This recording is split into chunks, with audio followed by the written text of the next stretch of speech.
Welcome to Happy Path Programming. I'm Bruce Eckel. I'm James Ward. All right, well, welcome everyone. Today we have with us Viktor Klang, who I was able to work with long ago at TypeSafe, now Lightbend, and learned a ton from Viktor. A lot of the stuff that he would try to teach me was way over my head, but there was some little things that I absorbed while I got to work with Viktor long ago, and had a lot of fun getting to know him and amazing engineering offsites that we got to go on and all that. But welcome, Viktor. It's good to have you. Thank you, James. It's great to be here. I'm really looking forward to talking to you, both you and Bruce. Good Yeah, times. good times. So we maybe give us an update. You recently changed jobs and are no longer at TypeSafe, Lightbend, whatever the name is now. What are you up to now? So now I work at a company called Cinch, and it's not super well known amongst developers, but it's actually one of the world's largest or leading companies around communications and communication platform as a service. So it's super exciting. Nice. And yeah, it's of course I was for a very long time I was at TypeSafe slash Lightbend, so it's definitely a change of scenery and Yeah. some new challenges. What are you doing at Cinch? So I'm a director of engineering, and I've been focusing quite a bit on developer experience. So I think that is, I mean, ultimately, if you think about it, it doesn't really matter how good something is in terms of technology and effective, etc., if people can't really use it or the intended Yeah. audience can't really use it. And I think, Preaching to the choir, man. Yeah.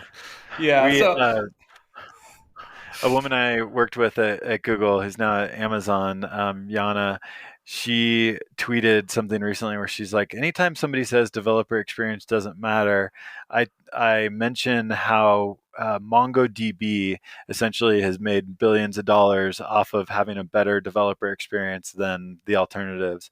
I'm like, that's a really good point. Like people tend to think that developer experience is something, that doesn't matter, but there are, I think, some really good examples of how developer experience has been a core differentiator. I Heroku would is another one. give you the example of the entire Python ecosystem Yeah, because that's all about developer experience from day one, yeah, yeah. And has now made Python maybe the most used programming platform in the world. So, which that was never their goal. Their goal was just to have a great developer experience. yeah. Well, that's cool that you get to spend time thinking about developer experience and how to make it better for your folks. So, are you still doing any Scala stuff? only in my spare time. Okay. I've been sort of after a very long time doing the same thing. You want to have a change of perspective and definitely sort of expand your horizons. And what I think is interesting with the developer experience parts is that if you work in a technology company, you have both internal developer experience and external developer experience. Yeah. So if we are developers building things, then our developer experience also matters. So I think it's just one of Yeah. those things. And I see it as a bit of if you do physical product work, like you create a new car or a bike or whatever it might be, your product design is usually at the very sort of front. Like Right. this is the experience of the product is super important. But I heard once about how much engineering resources go into the in a car. You mentioned cars, so I'm thinking of cars. Into the door closing experience, like when you close your door, like you want it to be like make the right sound and have the right feel, and like the amount of engineering resources that just go into how a door closes is just amazing. Well, and a bicycle, the experience, the device is the experience. Right. It's all, it's like there's nothing. Yeah, what else is there? What else is Yeah, there? yeah. Yeah. Whereas I guess they can say, oh, well, as long as they can figure out how to make it work, it doesn't really matter if it's I don't know, but I've seen the most successful libraries be the ones that have this really easy onboarding access experience. Yeah. So yeah, it's kind of amazing. I think it's because we go, well, we're trying to build something. So if the tools are a little wonky, the end user customer doesn't see that, so it doesn't matter. But and we were talking about we were talking to the Vibe manager, Oh yeah, to and Sharon from Heroku. Sharon, and she was saying, "Oh yeah, we think the programmers should have, like, in their environment, they should have a positive experience because that affects what they create." Yeah, And it that makes creates a sense culture to of me. value in. Yeah. And if Yeah. your company is going, well, open plans are cheaper, so we'll do that. It doesn't matter what you just think. How limited? Yeah. What a limited mindset that is. But Yeah. it's what the MBA schools are putting out. So. Yeah. Yeah, I think developer experience has generally not been something that technology companies really value, and it's unfortunate. Well, it's harder to draw a line to profit Right. from developer experience. Well, and it may not be what a company values most, because just culturally, like I think one of Google's primary values is solving hard technical problems, which is not the same as creating a delightful experience. It's interesting as well because you need both, right? You need to both solve a real problem, but you also need to make sure that whomever you're solving that problem for gets to use it and likes using it. And right? likes it, yeah. You can't only have one. A perfect solution that nobody really wants to use or is able to use doesn't really generate any value, right? So it's We were just discussing Gradle this morning. Totally separate topic, has nothing to do with what we're talking about here. Oh yeah, we've got our developer experience issues with Gradle. Oh my gosh. Yeah. Build tools is one of those topics that you could probably spend at least 2 or 3 hours nonstop going about on, because it's a very thankless thing, right? People just want it to work, it to be super simple and easy, and it tries to solve a hard problem. So there's lots of complexity that it's this endless. How much of the complexity should we shield from, because some of it is necessary in order to actually use it in a non-prescriptive way, but on the other hand, you sort of want to make sure that people go the right way and get to success early. And ultimately, I think they're somewhat at odds, and maybe that's part of the tension of build tools, is that there is a lot of factors to what the build tool is doing. It is a very complex space, and to try to simplify the experience down to something that is easy to get started with, easy to modify, it just is, I think, a really hard problem, which is why all build tools are terrible. Yeah, it's a real architectural thing, and I think it comes down to your abstraction. How do you understand the abstraction? It's what I was talking to you about, playwriting and the theme. Yeah. And I think if you can figure out what this kind of core theme / abstraction is and have it really clear, then every part of it can support that. Yeah. But if you go in kind of willy-nilly, you end up with Gradle. Yeah. Yeah. Well, and Gradle does have some really nice things that it shields you from. The caching, the task caching stuff in Gradle is really nice. It's something you never have to think about. Caching just works really well. Like you run your Gradle build, and if you've run it before, even test, it knows, if the tests have changed and won't rerun the tests. It doesn't do it very granularly, but the caching support is just awesome, and it works, and it's there, and they've put a lot of energy into making that something that you don't have to think about as a build engineer. So there are some redeeming things about it. So I can spend all my time trying to figure out the rest of it. Yeah. Yay. Anyway, so what approach Like, what's your vision for, creating a good? What do you think a good developer experience means? What's that theme? Yeah, I think it's almost like the question, what is good design? And I think it's hard to, because it all depends on your audience. Which developers do you intend to be your target audience? I mean, that's the first thing. Is it all potential developers, or is it a subset? And what kind of, I usually think about like the learning budget, or the cognitive budget of getting to understand something new. And ultimately, it's about finding where you can spend that budget, and what's the most bang for the buck in terms of what can we do so that you don't need to worry about it or learn anything new. But it's also about what is being done differently, or where is the value provided. And I think humans in general, we want quick feedback. We want to know early whether something works or not. And of course, if it doesn't work, which is interesting here because this is happy path programming, when you don't have a happy path, what is the where's the directions to get back to the happy path? Mm-hmm. And Yeah. I mean, we've all Once you go got off the happy path, how hard is it to get back on, to find what you need to do to get back onto the happy path? And how many Stack Overflow searches do you have to do to to get back? Yeah.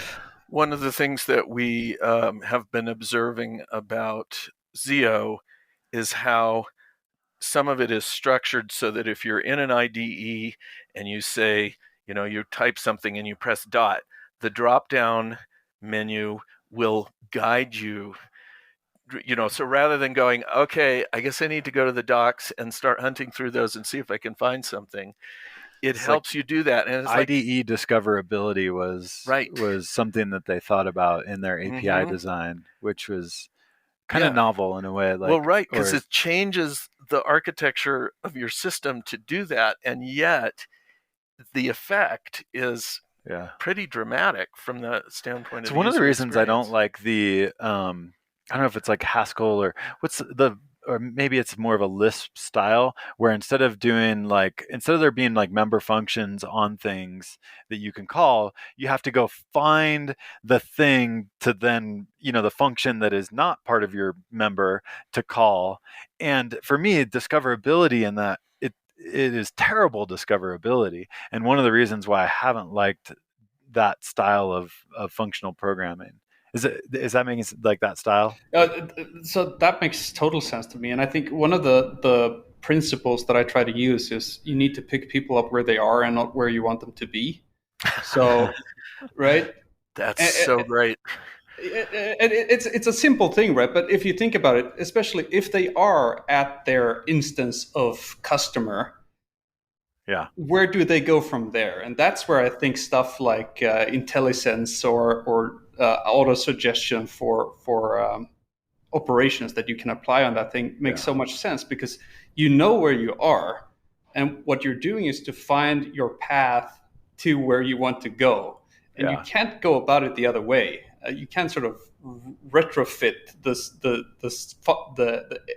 end result to the path to get there. Yeah, it has to be part of the architecture. And one of the things that I observe in kind of all of our educational thinking is this fundamental, unquestioned ground rule idea that, okay, everybody's starting in the same place and everybody moves at the same pace. Both of which, if you ask anybody, they'll go, well, of course that's not true. And yet all of our education is designed around that idea. And so,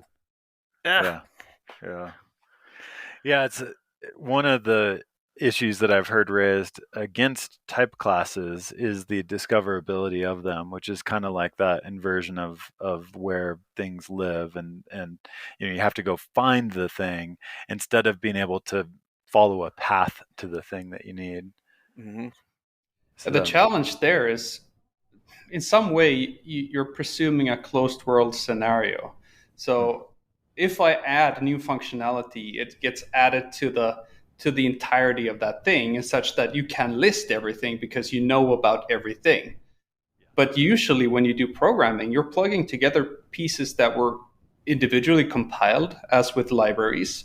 So if you're not compiling the entire source code together at once, there is no closed world assumption because everything is small individual pieces at some point.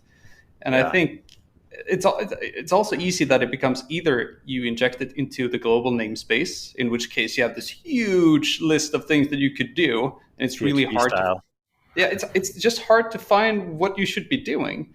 Yeah. Or it's contextual, in which case it's difficult because you can only guess so much about what the user would like to do, because it becomes code structure context rather than application context, because the compiler doesn't really understand the business case, right? So, Right. It's a tricky problem. I think extension functions have given us some of a good balance in this world in that terms, because things can add functionality in a discoverable way, and in Kotlin and now Scala 3, the extension functions have definitely changed the way that I program and discover things.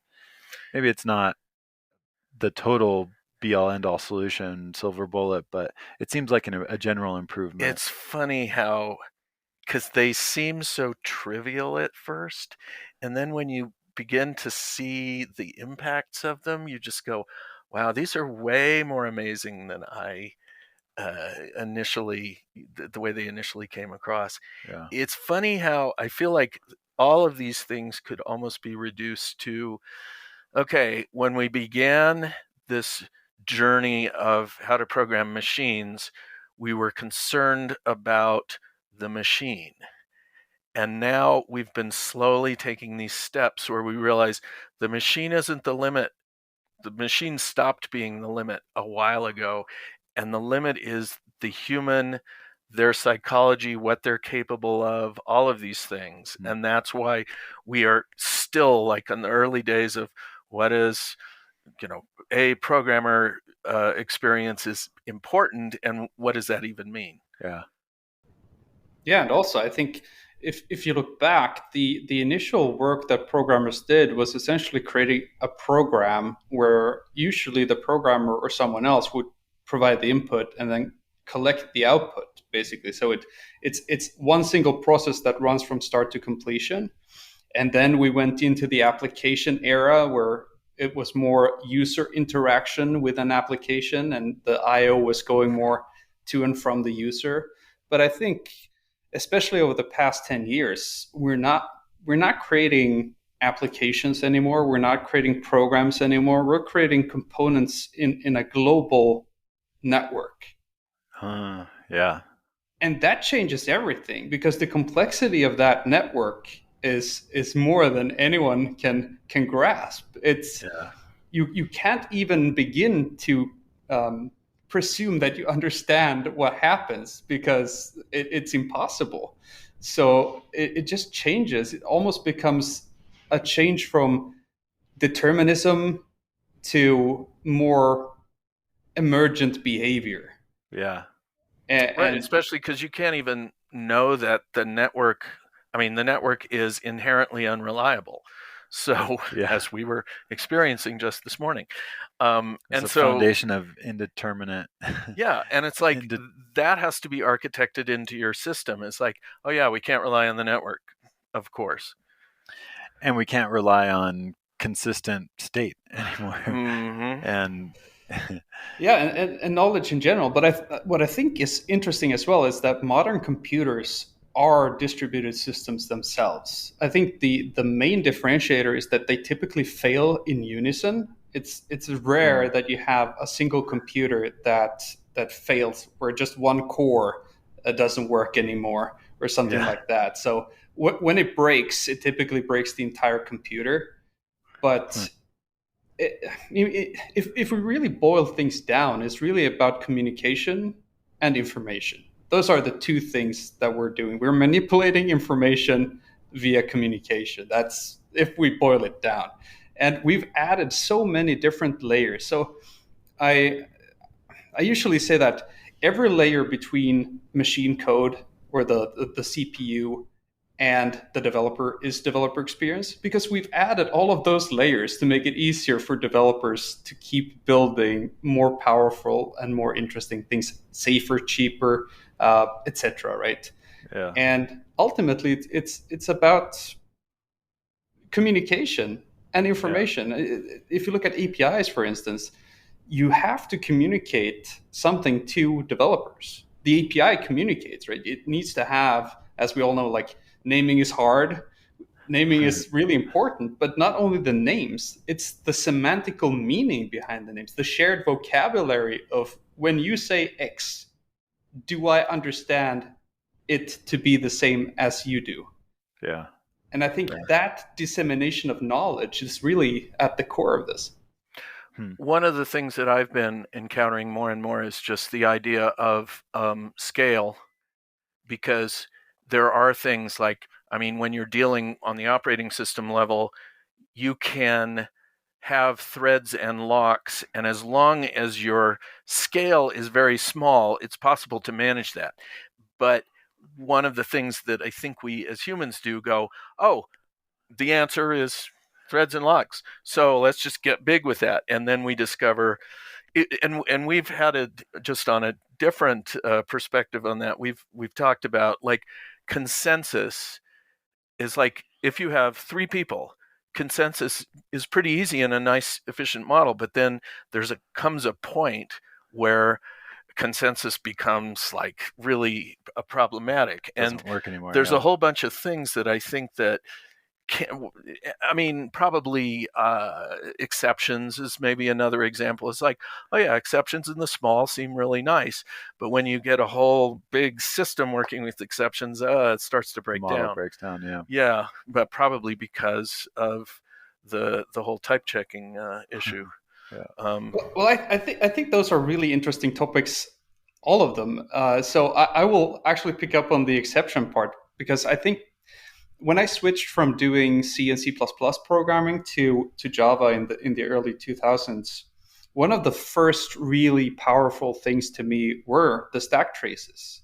No longer getting a core dump and having to go through that, but really it was in my console and I could work with that. And if you're lucky, or I guess depending on what you're building, usually you can infer where your problem is and probably what kind of thing it is. So I think exceptions and stack traces have solved quite a few issues. But I think the challenge there is that the error flow, or there's a presumption that the caller is responsible for maintaining the error case. So I usually talk about the vending machine. I bet James has heard this one before, but ultimately, if there's a problem with a vending machine and you're a customer, you're trying to buy something, it doesn't tell you, the customer, that error code 45 in the the dispensing unit or whatever it could be, because ultimately you're not empowered to do anything about it. Right. So the error flow or the failure flow needs to go to somebody or something which is empowered to actually do something about it. So what you would do in that case is to give a nice error message to your customer saying that, unfortunately, I'm not functioning correctly. There's going to be a maintenance person coming out and fixing me soon. Like that would be nice. But clearly there needs to be another signal to the maintainer of the vending machine. And I think what we're lacking in most programming languages is that distinction between ownership or responsibility and exposing your service or your capabilities. Yeah. So we've coupled those things together. So if you try to write to a file, you get an exception. It's your problem. You need to fix the file thing, right? And in a collaborative environment, that doesn't work, right? Because the file service, I mean, technically, even in an operating system, it's services, right? The file system is a service. Yeah. It's a service. And why aren't we treating it as a service? We're creating all of these interesting, almost like little lies pretending that everything is self-contained and consistent and always available and everything just works. Your disk will never fill up.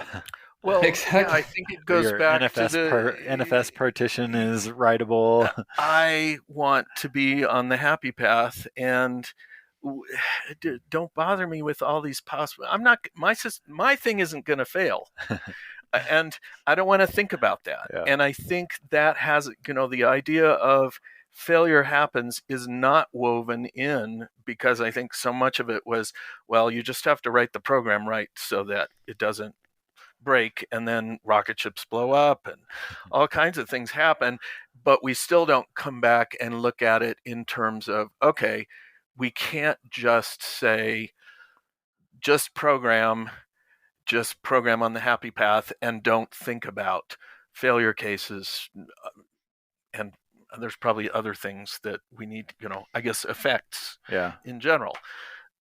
Yeah, anything that touches the outside world. It's just not part of the culture. Yeah. I mean, even when you look at exceptions, it's like, well, an exception is thrown. It's like, well, what's the core idea of exceptions? I think is the idea that you can recover. Well, most exceptions you can't recover from. But we've got this, the structure is built to say, oh yeah, it's only about recoverability. And I think that there's some flawed thinking there. Yeah. Well, also recoverability might be in the sense of, hey, the file system isn't working anymore, do something else. But in the realistic way, there's not much else to do, right? It's not like we're going to have a fallback thing that's going to activate. Yeah, what do you call it? Yeah, if the network is broken and the file system is broken, like you're just activate screwed. smoke signals. Yeah. Yeah, that's not going to work, right? Yeah, I think there's some connection here back to your vending machine where the candy is not falling out, and so you shake the vending machine, and that's like your like last recourse is like, all right, yes, the maintenance person needs to come out and fix this, but I just want my candy, so let me shake that vending machine and have the candy hopefully fall. There was a joke in the most recent version of Archer where the people were going, oh, something's wrong with the candy machine. We have to put money in it now to get the candy out. And somebody else goes, no, they just fixed it. Now it's working correctly. But that's also an interesting topic, right? Because especially in the area of software, compatibility is always very important, especially from a developer point of view. You don't want to have to rewrite half of your application when you upgrade your dependencies or similar, right? But on the other hand, you could argue that fixing a bug is a semantical change, so that even fixing bugs is one of those things that, don't do that, right? And to connect it to your story about the vending machine, right? If somebody was relying on the feature that it just dispensed to whatever you wanted for free, so now you have a breaking change.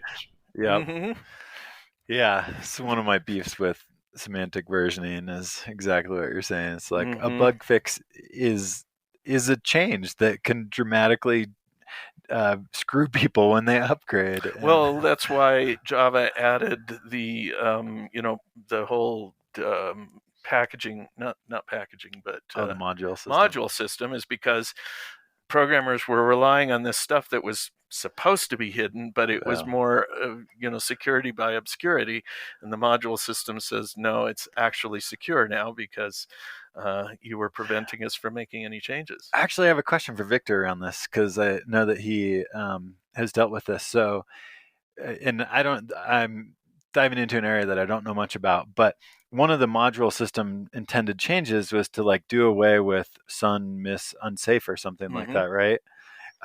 Tell us about how, like, in your world, this was a potential issue for some of the stuff you were working on, I remember, but I don't remember the details on what the change was going to impact and how the conversation with Oracle went with, hey, you can't remove that, or hey, give us the background on that. I think Bruce got it pretty correct there, because it's hard to have something available but hide it, because somebody will find it if they have a need for it. And I think the challenge that I see, especially with things where you don't really have layering, in the sense that I think your concerns are different as a library developer versus an application developer, or somebody who creates the end product out of that thing. So we don't have a good separation of what kind of capabilities we have access to and what kind of tools we have access to, because they're all in the same sort of namespace. And I think it might have been better to have a layering, so that you could, I'm doing a very performance important thing. I need to have access to the lowest level things that you're able to expose. And I think that was sort of the case with Sun Misc Safe, is because it gives you access to do things very efficiently that you This don't is really like have off-heap memory stuff. off-heap memory stuff, different kinds of memory barriers, different kinds of atomic instructions and things like that. And much of this functionality has moved into other APIs over the years. But I think going back to the compatibility story, how do you can't go back and retrofit a new language version thing into an old language version thing. And how do you, what's your transition strategy? How do you make that switch? And I think ultimately I would want to try to get away from that entire situation from the beginning, where you have to do things. I mean, clearly something named unsafe is that's a warning label, if anything, right? Yeah. But on the other hand, we have this challenge. It's like we have one single thing that we're working with. We're working within a Java program. And within that Java program, we need to have access to things that are outside of that Java, or even below that Java program. And I think all of those situations are challenging because we're leaking concerns into a different context where it doesn't necessarily belong.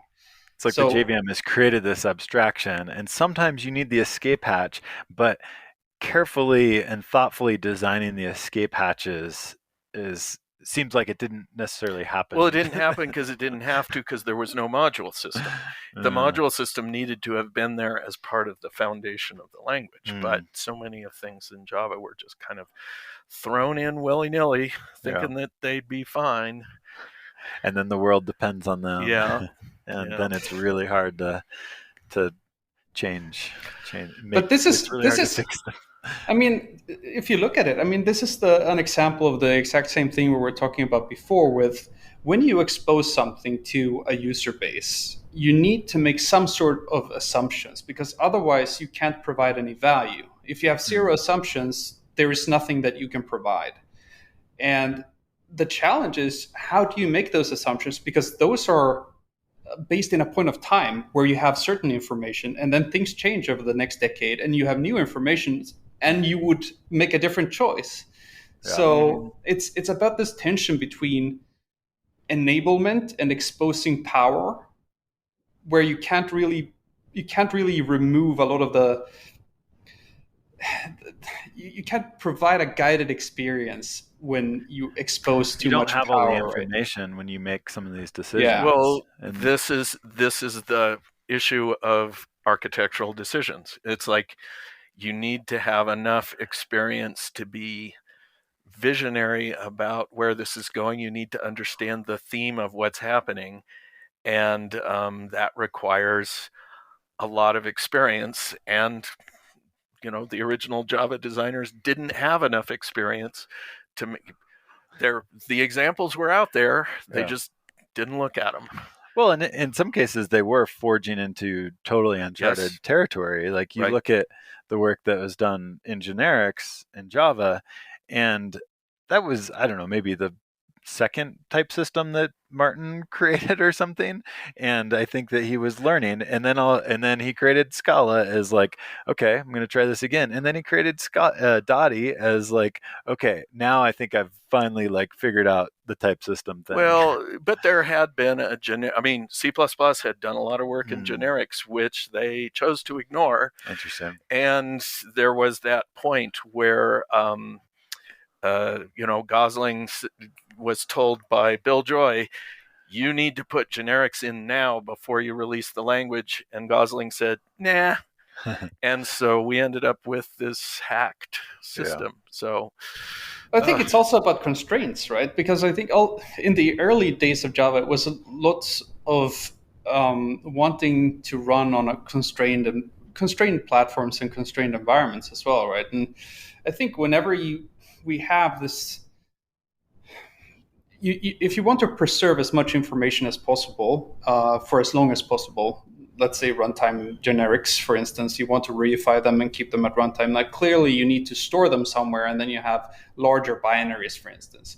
So if your trade-off is we want to reduce the binary size of the application payload, not necessarily the VM, but the application payload, then you're going to make completely different trade-offs versus if you were like, we need maximum performance, disk is cheap. And I think that the challenge there is that all of these constraints and the context are lost to time. Only the people that were involved at that point knew when they made that call, this was what they were trading for or trading they off. know the information that they had at that time, and it's very easy to look back through the lens of history and look through it with our information that we have now, but not see it how they saw it at the time. Well, that interview that I just referred to that is still up on Artima someplace, the constraint was we're in a hurry. And so we ended up with a whole bunch of things. It's a very common constraint in software, though. Yeah, it is, but ship it. You got to ship it. You got to ship it because we'll lose the first mover advantage, or there's whatever. But that all comes down to the myths that they created, that they teach in business school, and I don't know. One of the things that I was still one of my favorite tweets was the one I did a while ago where I said, you got to have a schedule, otherwise you won't know that you're on schedule. That's right. Yeah. And and it's just like, no, it's made up. It's not. I've had so many people tell me over the years about when I was writing Thinking in Java, there were like 400 Java books out, and I had a number of people say, how will you make any difference? It's like, there's so many books out, it's not even worth trying to compete. And well, if you work hard and do it right, then it doesn't matter, and it doesn't matter how long it takes. Yeah. People argue with that, but absolutely. But I think you have the same thing with other fiction, right? So how many thrillers do you need, or whatever? I think ultimately it's about the point in time, what kind of frame of reference people have today versus what they had when the other thing came out. But it's also what we've learned so far. And I think there's a misconception sometimes that we're moving in circles as an industry. We're so like, now it's mainframe, or now it's completely distributed, and then it's mainframe again, and then but it's not like that. It's a spiral, right? We take something with us in terms of learning and experience from the previous thing to see, was this the missing piece that would have made that even better? And I think we're better off if we don't see it as a negative to go back and revisit earlier thoughts, because ultimately, I've learned so much, and I can't understate this. I've learned so much about computing and thinking from really old research, because ultimately there's no distinction between what's virtual and what's real. The only thing that exists is reality. We can't do things in computers that we can't do in reality. Ultimately, we're constrained by reality when we do virtual stuff. Sure, we could do it faster than any other means, but ultimately we're still constrained by the same physical laws. We can't communicate faster than the speed of causality, right? Yeah. And I think there's so much things that were created in a time where it might have not made sense due to other constraints like compute or CPU or architecture or disk or whatever, right? And I think there's so much things to rediscover that we compare with stuff that we've learned today. And one of the things in recent time that I'm super intrigued by is conflict-free replicated data types. Like, how can we share information and modify information and still get it to converge when we put it together again? And using the laws of algebra. yeah, but that's the thing, right? So, hey, if we can take this new idea and marry it with this older idea, what do we get then? Was that the missing piece? Try to, yeah. I don't think novelty is good for the sense of novelty, right? Well, and then there's this, what I keep observing is that it seems like there's this kind of bolus of common knowledge. And that's actually what we're moving forward. It's like, how many years ago functional programming was still a really good idea. Like, I think Yahoo was built using Lisp, and it worked really well. It was very successful because of that. And so why didn't everybody jump on it then? It's because they hadn't developed the common knowledge, or object-oriented programming.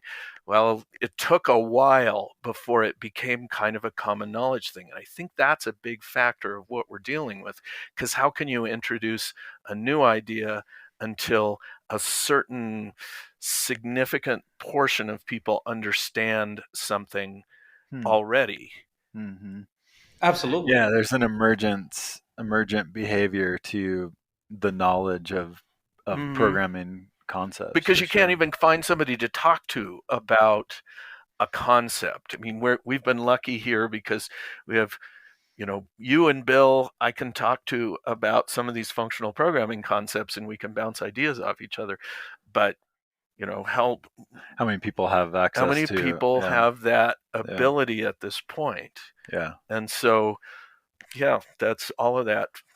Yeah. It is the like social aspect of it. There is, it's like this thing that moves forward kind of slowly, and there's people in the front like pulling, like I think the stuff we've been doing with effects is further out there for a lot of people. But I think that with effects or something like it will be a common pattern in 5 or 10 years. Well, that's what we're trying to do, is bring it into the mainstream, just the concepts. Yeah. Mm-hmm.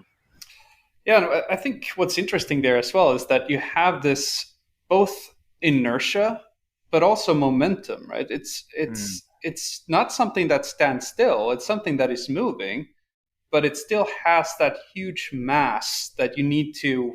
It can't move too fast because it's just so much mass, and it's also experience, right? Because every time we decide to go with a certain piece of technology or a certain language or something like that, it's a bet, right? We're making a decision regarding the benefit cost ratio of this decision.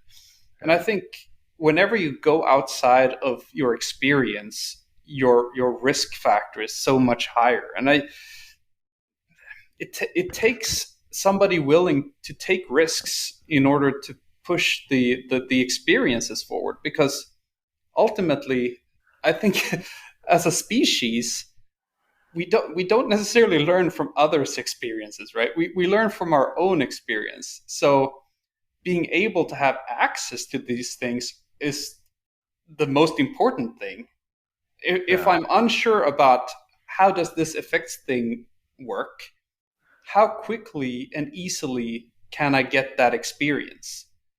What's my investment? Because if that investment is too high, then people will say, well, we have tons of stuff to do. We have deliverables to push out. Let's wait until after Christmas or something. We can't just stop the world. And, while you're garbage collecting this new idea into your head. Right. But this is actually a perfect segue into internal developer experience, right? Because whenever you're trying to improve your own productivity or the productivity of internal engineering, there's always this, we're super busy. We don't have time to improve our own productivity. It sounds great, but we have stuff to do. And I think the challenge there is that it's cumulative gain, right? So if you can optimize 1%, then you have that 1% extra to use to improve the next percent. So it's really a cumulative effort, and I think that is not to be underestimated. So it's just to find that small chunk of allocation to be able to invest that into more thing and get even more value out of it. So it shouldn't necessarily be the case that I'm unable to try any new things or learn anything new because I don't have any cycles to do anything to improve my own productivity. But enough productivity should have been freed up so that we can focus on improving productivity even more. So it's really a win-win thing. You can actually get a lot of value out of it.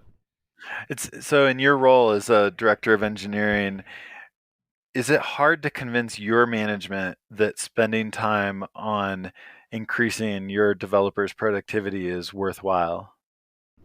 So that's actually a great question, and I think I wouldn't have taken the job if I thought that was going to be a challenge, because I've spent a lot of time in the industry. I've spent practically half my life doing this professionally now, and it's just swimming against the stream is just so exhausting over time. So you really want to align so that you're starting to swim with the stream. So I also ended up in a place, and this is going to sound really wrong, but at some point you only get very diminishing returns on maximizing your own skill or productivity, because there's not that much low-hanging fruit left to optimize. And I think ultimately that effort is perhaps best spent on helping others to be able to learn new things or get new experience or being better at what they do. So it's also one of those things of having the possibility of a bigger impact than I could do myself as a developer. Because I mean, I still sort of self-identify as a developer. I think that will never leave me because I enjoy it so much. But I think it's also those things where you feel like perhaps I could make a better or bigger contribution helping others than just solve tricky problems on my own somewhere. But that's why I write books. It's interesting because I guess we all have that in common, right? We're creating things where the end result or the end value is not direct end value, it's indirect end value of enabling others to do things that perhaps you didn't even envision that they would be doing, but they take it into a new direction or creating something based on that. And I think you have to be able to appreciate your indirect contributions, because I think over time those will be your main contributions. The leverage, and then they talk about specialization and trade, and you get so much more from that than if you just try and be your own little island. Yeah, and there's this talk about sort of I-shaped or T-shaped, or like your competency, and if you want to be just a specialist or if you want to be a generalist, and I don't think it makes sense to cast it in that form or shape, because I mean, I've done concurrency for a very long time. I've done distributed systems for a very long time. And all of this is essentially been to enable others to do things more tractably or more easily or cheaply or with less risk. And it's just, I mean, we have so many hours, really. We have a lot of hours, and we can have more than one specialty, I think. Of course, you don't need to be like the world's foremost expert in a single topic to be an expert on something.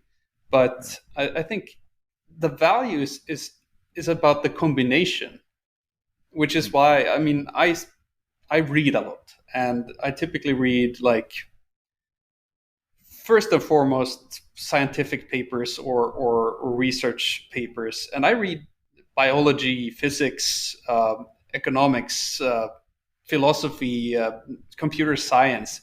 And I think the combination of all of these things is what interests me. Finding examples of the same issues, or finding potential for having the same solutions spanning multiple fields, I think those are the exciting things for me. And if I were to just specialize in one really slim sliver of space, then I think I would lose a lot of the excitement of finding, like, hey, what if we use the golden angle to index this circular buffer to make sure we have interesting coverage in the ring over time, without having to coordinate those. Didn't somebody find a connection between like Raft or Paxos and some biological system? I feel like I read that somewhere, but maybe I'm Yeah, making it does ring a bell. But I mean, it goes back to what I said before. Like, there's nothing in the virtual world that we couldn't do in the physical / in the real world. It's all the same fundamental laws in place. So I do find that sometimes, I mean, kind of in line with what you're saying, yeah, you don't want to just go specialize in something and stay there. But sometimes that deep dive into a particular thing is also very enlightening, as long as you don't get stuck there, as long as you don't just stay there. You come out again, and now you've got that information, and you can move on and maybe do another deep dive into something. Yeah, I know exactly what you mean. I do that. Like, it's a part of my it's a part of my personality, I guess. I just find something and then I obsess about it, and I dive super deep. I remember back when I was going to propose to my now wife, you start to look for a nice wedding ring that she would like, and that's where, like, I feel like somebody typical would stop and, like, yeah, I found something, but I went into, like, how do you grade diamonds? This is like very deep rabbit hole. I got my own, like, loop, so I could, like, it's, yeah. So I think there's a lot of interesting things that could come out of going down that rabbit hole and exploring the depths of a topic. And as far as I know, you didn't become like a diamond trader or something because you went so deep in that rabbit hole. You came out and you moved on to other things. Yeah. Well, and I think I remember reading something about how there's like, I don't know how many categories that they put people in, but they said, oh yeah, there's a category of a person who does that, who, like, can't, deal with something unless they do that dive, and they go, you want to know those people, so that when you have it's like, if I go, I need a diamond, I'll go ask Now we know. Victor, Yeah, because exactly. Victor has done the research and I know how he does that. And they go, you need some of those people in your sphere. Yeah. Yeah, but it's some people never emerge from that. They go all the way and they start doing their own research, and they do some amazing things as well. And I think the challenge there is to know when to stop, right? And know what's good enough. And I think the challenge, and it's about architecture, right? You need to make decisions based on some information, and you need to know when to stop looking for more. You need to have a cutoff point saying that I think I know the important bits so that I can make my call. But with architecture, it's also about projecting forward. It's not about what's right just now. It's also how does this position itself to where we project to the future. And it's definitely something that I think is hard to teach, because I can't even explain the process. It's one of those things where you just feel like, okay, this feels right. It has the right extension points. It has the right shapes. It's like, how do you teach somebody to become a fortune teller? Like, can you go to school for that? The other thing is that you're doing, I mean, you always have to keep in mind that in the end, it's still an experiment. And I feel like I saw something where they were talking about, how do you know when you've covered enough ground? And some statistician looked at this, and it might have been dating or something like that. And they go, all right, if you have this pool of 100 people And if you get to like, I don't know what it is, like a third or something, they go, that's when you're in a pretty good situation. Of course, it could be the next one or it could be the 100th person. But by the time you hit that point, you're going, okay, I have a pretty good idea what's going on here and I can make an actual decision. There's a really classical thing. I don't know if it's the official name for it, but I usually call it explore versus exploit trade-off, where you have either a good example is like any strategy game. You typically have a fog of war that is outside of your known territory, and you have a set of resources there. So you have a decision. Am I going to use all of the resources I have to build whatever I want to build? And when do I decide to explore beyond the known space in order to find more resources? And it's like that in nature as well. As an organism, you have your known sources of nutrients, but at some point you also need to explore to find new sources of nutrients before you run out of nutrients so that you can continue to persist, right? And I think it's woven into this thing as well, where this information, is this enough for me to get to the next level, or am I sort of painting myself into a corner with this decision so that when this doesn't pan out, it's game over. There's no way to go. And that, I'm not sure that there is a winning strategy. I think there's a lot of luck involved in this as well. Yeah, there's well, and then you can kind of throw in the black swan effect of, oh, and then you might think everything's fine, and then this thing that you thought, oh, that'll never happen, and if it does, it's not that big of a deal, and it can just completely destroy everything. I just saw something where they were saying, well, every now and then the sun emits this big solar flare bunch of, well, it's even more than a solar flare. It's like this, it throws this like a plasma ball. Yeah, basically that's what it is. And you're going, oh, well, that's probably not something that happens very often. Well, the last time it happened, it was in the beginning of the telegraph age, and all these telegraphs got like burned out, and we're talking, those are wires, those are not traces. And they're going, it could happen, here's the probability it might happen in the next 10 years. And it's like, I don't know, 10 or 12%. And it's like, oh my gosh, now we're talking about bad science fiction movies where everything's breaking down, and it's it's like, what's it going to do to all of our devices? But we are not treating that as an important thing. We're trying to move forward. We're trying to forage for new stuff as fast as possible. We're not going, oh, maybe we need to spend a little effort on defending about the things that the plasma ball that may hit us. Yeah. Well, or the infectious virus that might be. No, that's not going to happen again for another 100 years. Well, that's the thing. So especially with things that are never 100%, like there's no way to have 100% certainty. There's no way to have 100% security. There's always a cutoff point where you essentially say, beyond this, here be dragons. Like if this happens, we don't care about that, because that's a much worse scenario than we're willing to tackle. And I think it's especially important when it comes to because let's say that you want to have a highly available system. Is there like a non-stated requirement or assumption that we don't care if there's an issue with the planet? Or like yeah, where do you draw the boundaries of the issues that can make your highly available system no longer available? Exactly. So it's sort of one of those things. So whenever you like, I'm allergic to the notion of providing guarantees, because ultimately we know it cannot be 100%. Yeah. By definition, it cannot be 100%.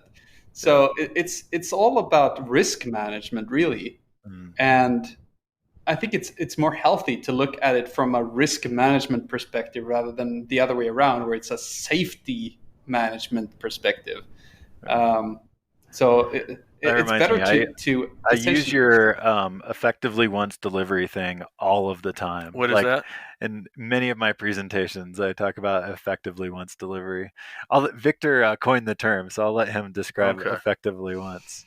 Yeah, I don't know if I was first, but at least I Popularized. I popularized it, because there's this notion of exactly once delivery that everybody's aiming for, and Everybody it's dreams of exactly once I delivery don't know what that means. in like messaging systems. So if you Oh, in any situation where you're sending a message to something, the desire in a lot of cases is that you will only ever receive and process that message once. But it's a fantasy. yeah. yeah, and the thing is that, especially when it comes to reasoning about risk in programs, we don't have many tools for that at all. So in your code, and this is a good example. For instance, if you have an IoT system where you have a sensor that sends temperature data to some backend that wants to process that data, when you receive that temperature reading,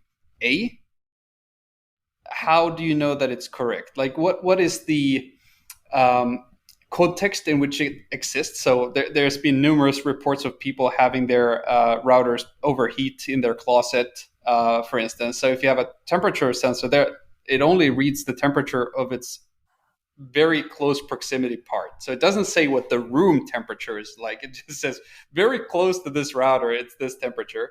But it also doesn't say what's the accuracy of this temperature sensor.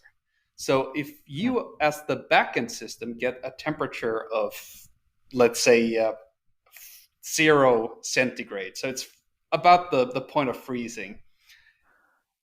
If that temperature sensor could be off by 10 degrees, how would you know? That's not even passed to you as a part of that, What saying the that thresholds are. Yeah. here's what I think, but here's also how wrong I could be. We almost never have that information. Yeah. And that information compounds. So if you have numerous different sensors that might have different hardware because they're different generations, or they're sourced from different companies, and you're aggregating all that information, then suddenly your variance could be very, very high. And so, but we don't have ways. We want to reason about the absolutes, but our context is lost.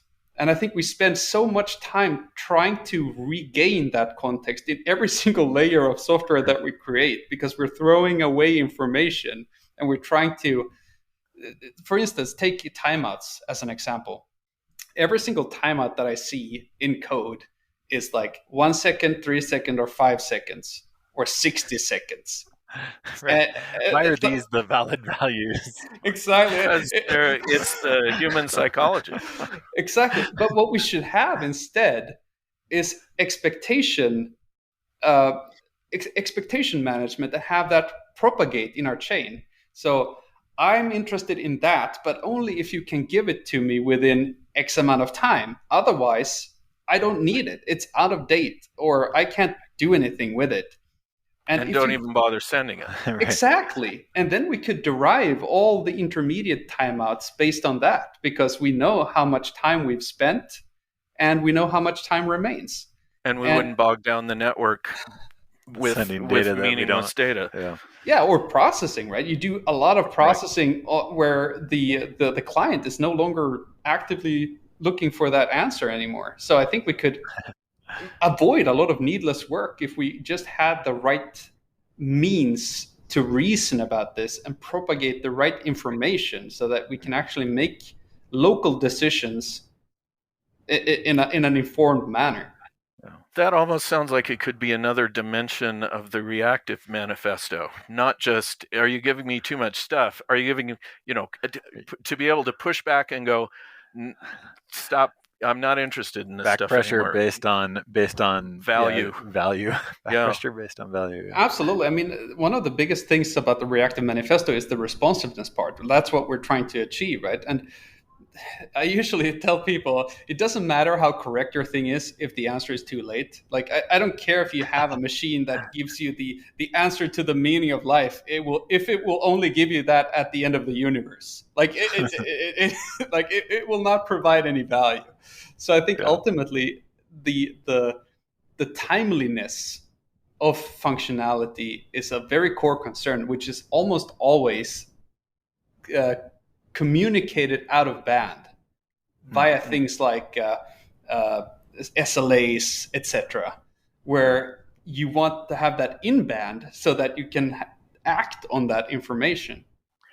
Yeah, it's like, why don't our programming models have SLAs like built into the programming model instead of being something that we observe externally? It occurs to me that our single return value model may be responsible for that.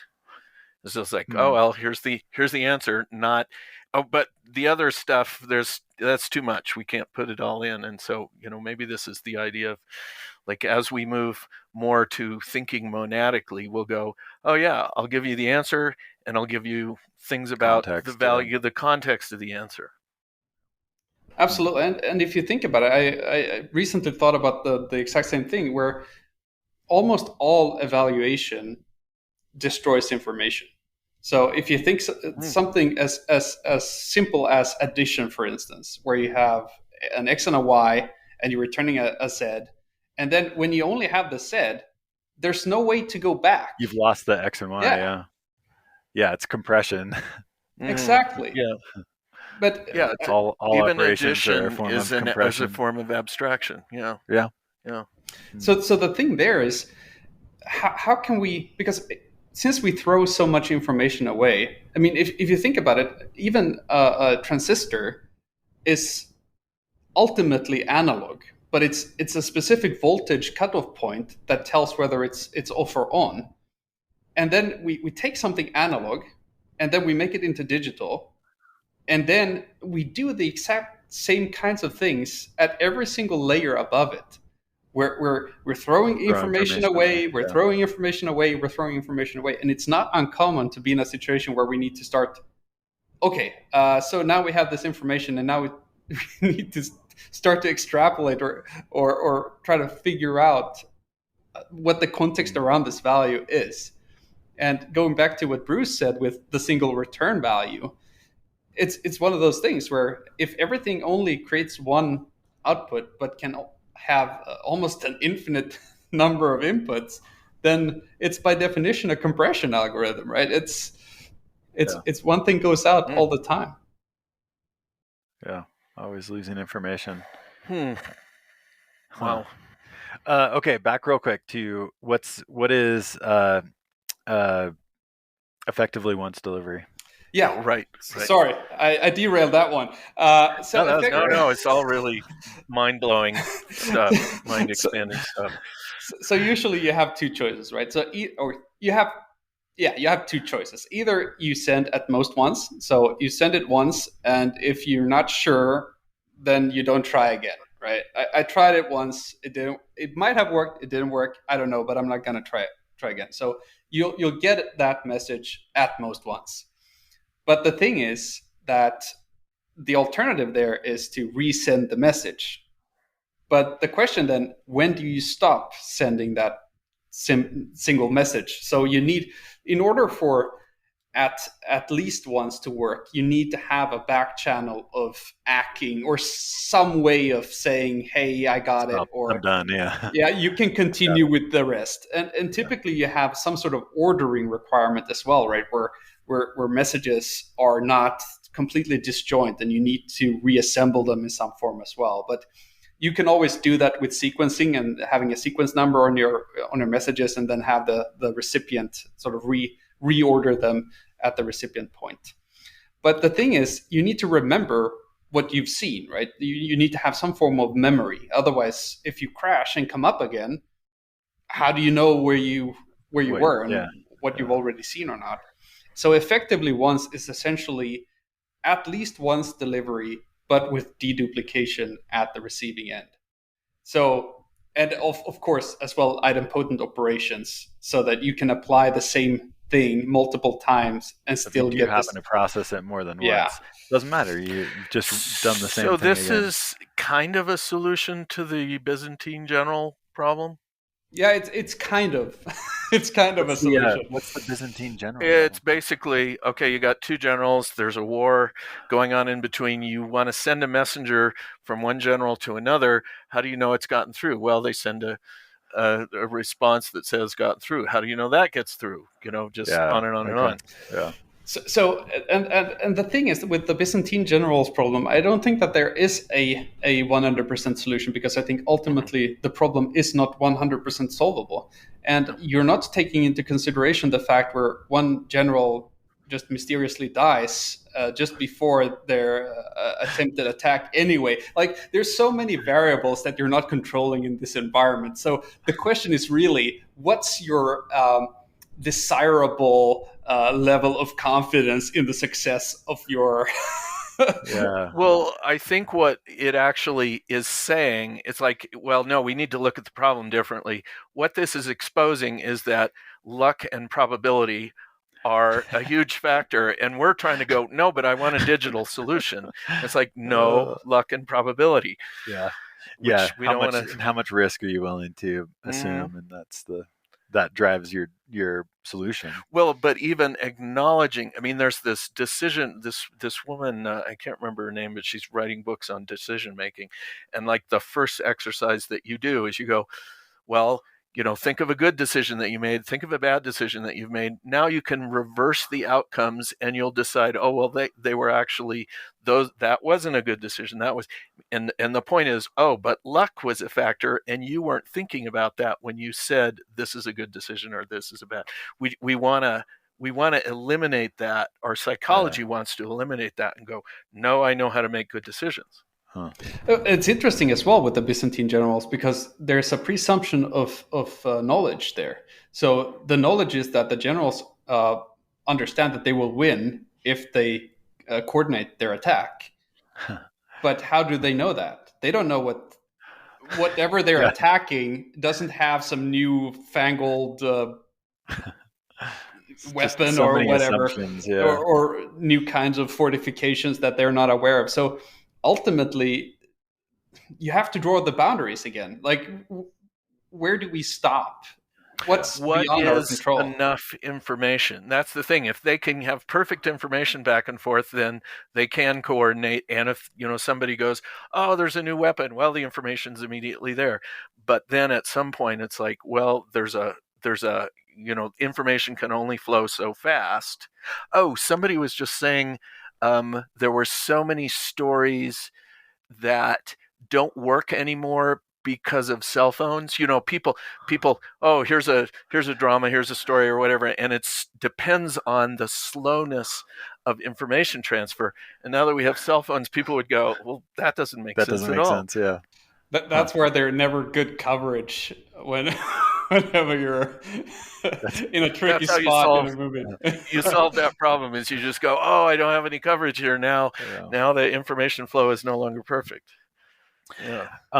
Okay, one last technical question before we wrap up. So you're really the creator of reactive streams, and it's been a huge thing for the industry, and I've benefited a ton from it, and thank you for that. But I have gotten, when I talk about reactive, I've gotten a question about how Java, what's the new fiber thing going into the JVM in the future? Project Loom. Project Loom, thank you. People have asked me how Loom will impact reactive, and I don't know. So what's your take on that? That's a great question. So first and foremost, I think reactive streams was a huge effort by a lot of people. So I definitely don't want to take that credit. But you really led it, and we appreciate your leading. But it was certainly a lot of people. Yeah, but what I think, so I think we did something great there, and I think that abstraction has seen a lot of value and a lot of use. I think with Project Loom, it's hard because one end of the spectrum, you have the interoperability aspects of it. So what I like about reactive streams is the ease in which it composes across the network boundary, where you have different systems communicating together, and you have a channel. You can, for instance, you can piggyback on top of TCP flow control, for instance, and have that back pressure throughout your entire system. So even at the TCP level, yeah. And of course, it's whenever you have something Turing complete with I/O, you can do anything that is computable. So you can definitely do a lot of these things in other abstractions as well. So it's I think it boils down into the what's the intended audience, what are they trying to do. The challenges that I see with Loom now, and it might have changed since I had a look at it last, but it's still backed by a thread pool with everything that comes with thread pools. And it's always hard to look into something that calls a native library and know whether it blocks or not. So whenever you call into the kernel or something like that, it's hard for the scheduler to know that beforehand. So you always have this challenge of what's blocking and what's not blocking.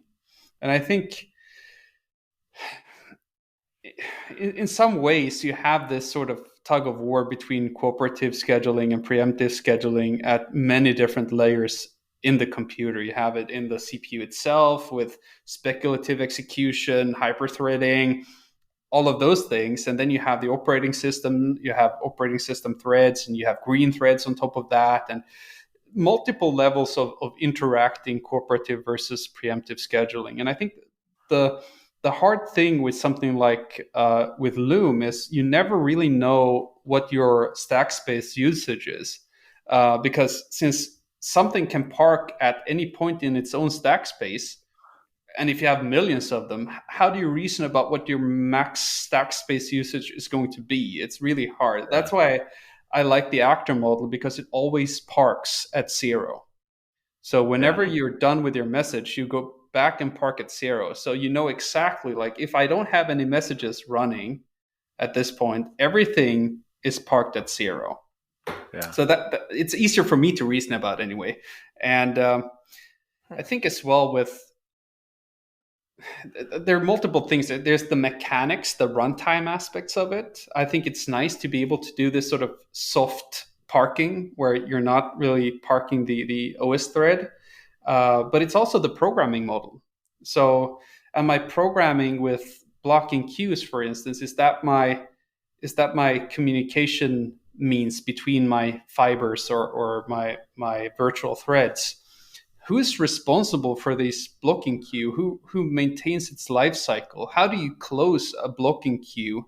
There's so much around the ergonomics of the programming model that I think is still a bit in the air or so. I haven't seen that part being addressed, but I'm very big in sort of the non-blocking async, try to because it's really about being as efficient as possible with your resources. And currently CPU resources are scarce compared to memory or disk. And I've seen things like you get a 5-fold reduction in the number of servers when you run a completely async and non-blocking thing, because ultimately you have more resources available to do things instead of waiting for things. Way to manage your resources, Exactly. And I think as well with having programming with threads, especially if you're waiting for something. If you take something in Java, for instance, synchronized as a keyword, you're synchronizing on top of an object, but you're not specifying any timeout, right? So, I mean, whenever you have... and usually synchronized is used as like just this big hammer that you just whack a whole chunk of stuff with, not the actual part that needs to be synchronized, but the whole frickin' thing. And it's, just like, let's kill your performance with this one little keyword. I really like this term parking. I like it better than the alternatives that I've seen. And the thing is, whenever you have unbounded time parking, it's a recipe for weird behavior at runtime, because it's just like, I think as a property of a component, its distribution of its responsiveness. It's how you can depend on it. If you know that a component has a tight interval of possible time it takes to actually deliver its result, it becomes more predictable, and the more predictable it becomes, the easier it is to use. Because if you have an endpoint that takes between 1 millisecond and 10 minutes to return a value, you're going to have to make some really, really weird things in order to make sure that this runs under all possible permutations of return times. But if you have something which is really tightly scoped around 1 second, at least you know what to work with. Yeah, the thing is, as soon as you start messing with concurrency, you're talking about time. You're going, the reason that we're doing this is we have issues around time. So pretending that time isn't a factor when you're doing your parking is like, oh, I think we have a bad abstraction if we're not taking that into account. Yeah. In these cases, yeah. Yeah, imagine, for instance, that we take this into reality, and it's really a parking spot, and somebody's putting their car there, and you don't have a maximum time that somebody's allowed to park somewhere. When do you tow that car? Yeah. Yeah. So eventually your parking lot is just full, is what. And you can't do anything. Yeah. Yeah. Yeah. Oh. It's a good metaphor. Uh-huh. Oh. Yeah, I like your point about Loom not really addressing the back pressure. Like there is no construct of back pressure in Loom or fibers, and so that's a critical piece. Yeah, sorry. You would have to go through like a blocking queue, for instance, where you try to pull something off of it, and if it's not available, you'll wait. But then you're into this. Okay, so now I try to pull something out of the blocking queue. How long do I wait for that to come out of the blocking queue? And isn't there anything that I could be doing to provide value while I'm waiting for this thing to be available? And also, as I said before, like the shutdown signal, how does the producer in that case send the signal that, hey, we're all out of items, you're not going to get anything through this blocking queue anymore, close up shop, we're done here. You would have to layer that on top and have some cancellation token that you would have to pull out and compare against and say, okay, we're done here. But then it's not clear either who is responsible for throwing away the blocking queue. Like, do I need to null that out, or like, is it going to get reused for someone else? Or so I think something that was interesting about Rust, for instance, is the notion of ownership and tracking ownership. But I think something that is missing is the tracking of responsibility. And I think ownership and responsibility doesn't necessarily need to be the same thing, because responsibility can be more granular than ownership. So for instance, with the work that I did with futures and promises in Scala, was that a promise is a permission to write a single value, and a future was the permission to read a single value. And potentially more than once. Yeah, potentially more than once, right? Yeah. And if you couple those into the same thing, you cannot differentiate between the different permissions anymore. There's only the ownership of the single thing. Really good example of the difference between ownership and responsibility. Yeah, and I've used futures libraries that combine those two, and it's like after using the Scala futures model, I'm like, oh, absolutely, this is the right way to like have a difference between ownership and responsibility when it comes to the write side and the read side. It becomes very obvious that futures APIs that don't separate out those responsibilities are definitely doing it wrong and making things really painful. Yeah, because ultimately, if you have a reference to something that encompasses both, how do you know what you're supposed to, or what you're allowed to do with it? Do I have like unfettered access to do whatever I want, or am I intended to preserve something? Is there something that I shouldn't be doing? And when I hand it off to something else, what parts of that can I hand off, and what parts can I retain? And I think tracking the responsibilities, the permissions, and the ownership would be an interesting thing. And of course, I mean, that puts a lot of onus on the developer experience designers in that case. Like, how do we do that in a way that makes it easy and tractable and gives great error messages? And like, there's so much stuff that we're not necessarily accounting for in our programming that if we were to account for them, what kinds of things could we do differently? How much better would it be? What kinds of cheaper operations could we have? Because ultimately it's about retaining that information and making it available to a compiler, a runtime, etc., so that we could make things faster or cheaper or easier to maintain. Yeah. Cool. Well, thanks. That was, mind expanding for sure. Yep. All right. Well, my mind is full for the moment. My buffer is full. I'm going to back pressure the conversation and really appreciate you spending your evening with us, Viktor. It's so fun to see you and get some of your wisdom on so many different topics. So. Yeah, I was not expecting all of this. I never even got to the questions that I was, my baseline questions I was going to ask. Which is fine. So fun. This is way more. I love this. It's been amazing to talk to you too, and I thoroughly enjoyed this. So I'll let you have a nice weekend, decompress a bit. You too. Thanks.